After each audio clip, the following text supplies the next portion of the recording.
Have you ever felt exhausted by your own mind? That feeling of being attacked by wave after wave of anxiety, self-judgment, endless loops of what-ifs and should-haves. You try to meditate, you try to force the thoughts to stop, but they don't, and you end up feeling like a failure, like your mind is broken. But what if the Buddha never asked us to stop thinking? What if he taught something radically different? He didn't teach us to fight the mind. He taught us to understand it, to sort our thoughts, not to silence them. What if the key to peace isn't found in an empty mind, but in a cultivated one? Let's start by releasing one great burden. If your mind is full of thoughts, it doesn't mean you are broken or bad at meditation. The mind is designed to think. That is its function. You are not at war with your mind. You are simply a visitor who hasn't been given the map. The problem, you see, isn't the presence of thinking. It's the absence of awareness. We have been unconsciously watering the seeds of anxiety, anger, and fear, simply because no one ever taught us how to see the difference. We've been trying to solve our inner chaos without an instruction manual. That manual exists. In the Pali Canon, there is a teaching called the Dvedhāvitakka Sutta, the discourse on the two kinds of thought. This isn't just a lecture. It is the personal, intimate journal of the Buddha's own journey. Before his awakening, he used his own mind as a laboratory. He sat down and he watched. And what he discovered changes everything. Here is the core teaching from that lost manual. The mind, the Buddha said, is a system that naturally produces two types of code, two types of thought. One, the harmful code, the unwholesome, and two, the nurturing code, the wholesome. The journey to peace is not about shutting down the system. It's about learning to read this user manual, to recognize the harmful code, stop running it, and intentionally run the nurturing code. The root of our suffering, he realized, isn't the thinking. It's the unconscious identification with the harmful code. Think of your mind as the most powerful operating system ever created. But for years, we've been using it without the user manual. We just keep clicking yes on every pop-up, every notification. That anxiety, that anger, that self-doubt, they are virus programs that we've been running on repeat simply because we didn't know we had a choice. The Buddha's teaching is that user manual. Now, this is crucial. So many of us believe that meditation means achieving a blank state, an empty mind. We believe that if we are still thinking, we have failed. But the user manual never says, shut down the computer. It says, stop running the virus. The Buddha's goal wasn't a dead system, it was a clean running system, a mind that serves you instead of you being a slave to it. So, what does this manual teach us to look for? He says the mind is split into these two parts. One, the harmful code, or Akusala Vitakka. These are any thoughts driven by three roots: greed, the pull of desire; aversion, the push of anger; or harm, the intent to hurt. In our user manual, these are the red warning flags. They are the programs that, when you run them, always lead to a system crash: anxiety, tension, and suffering. 2. The nurturing code, or Kusala Vitakka. These are thoughts driven by the opposite roots: renunciation, letting go; non-aversion, compassion; and non-harm, kindness. In the manual, these are the green system update files. They are the programs that lead to efficiency, clarity, and peace. Let's pause here for a moment. Pause. Just notice. Can you recognize which program has been running in the background of your mind today? Is it a red flag or a green update? This is the why of the practice. The entire purpose of this manual is to shift you from being a passive user, constantly attacked by viruses you don't understand, into becoming a conscious system admin, a person who knows what to run, what to quarantine, and what to delete in order to find peace. And this isn't just theory. This is the Buddha's own story. Before his enlightenment, he sat and watched his own mind. He saw it split into these two parts. One part pulling him towards the world, towards fear, towards doubt. The other part pulling him towards freedom, towards compassion.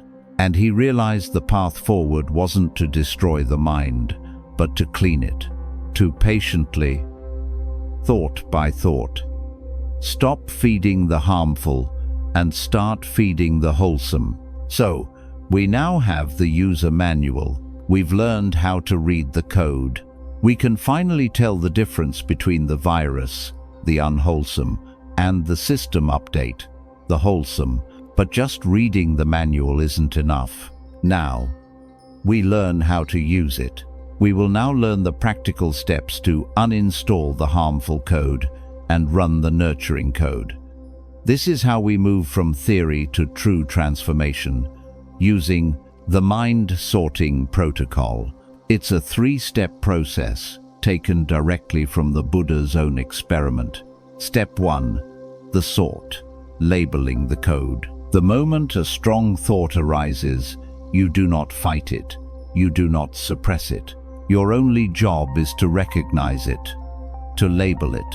You simply ask, which category does this belong to? Is this harmful code driven by greed, anger, or harm? Or is this nurturing code driven by letting go, compassion, or kindness? It's just like when you're driving and someone cuts you off. That hot flash of anger, aversion flares up. Instead of honking, instead of believing the anger, you simply label it. Ah, this is harmful code. This is an unwholesome thought. You just know it. That's all. Anchor to the present, knowing this is a harmful thought, or knowing this is a nurturing thought. Step 2. The consequence, reading the warning. This is the heart of the practice. This is wise attention. After you've labeled the thought, step 1, you contemplate its result. You ask, if I continue to run this program, if I believe this anger, what happens? The Buddha said, this leads to self-harm, to the harm of others. It blocks wisdom and leads to suffering. You see clearly why it is a virus. You're scrolling on social media. A thought of jealousy, greed appears. You've labeled it step 1. Now, in step 2, you ask, if I indulge this jealousy, how will I feel in 10 minutes? Exhausted, empty, worse than before. You are seeing its consequence in real time. Anchor to the present. Contemplate. This thought leads to harm. Do I truly want this? Step 3. The transformation. The uninstall and install. This is the two-part action. 1. The uninstall. The Buddha says, when you have truly seen, in step 2, that a thought is harmful, you abandon it, you eliminate it. The letting go becomes effortless. The seeing is the removal. 2. The install. Then, you don't just stay empty. You intentionally, with effort, run the opposite code. You install the nurturing thought. Let's go back to the car. You saw the anger was a virus. Step 2. So you let it go. Step 3A. Then, you actively install the kindness code. Step 3. May that driver be safe. They must be in a hurry. I will use this moment to just breathe. You have just transformed a moment of suffering into a moment of practice. 1. Knowing it is harmful, let it go. 2. Anchor to the present. Intentionally generate, may I be well. May they be well. The advanced layer, the anicca scan. Now, for the advanced practice, after you become skilled at installing the nurturing thoughts, you must see one final truth.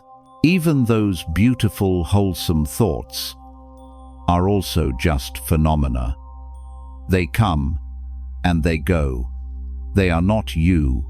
They are not yours. They are not permanent.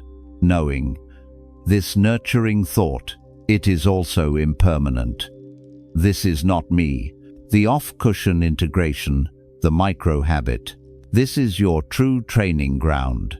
Apply this mind-sorting protocol when you're scrolling and feel jealousy. Apply it when you're in a meeting and feel anger. See the thought. See its consequence.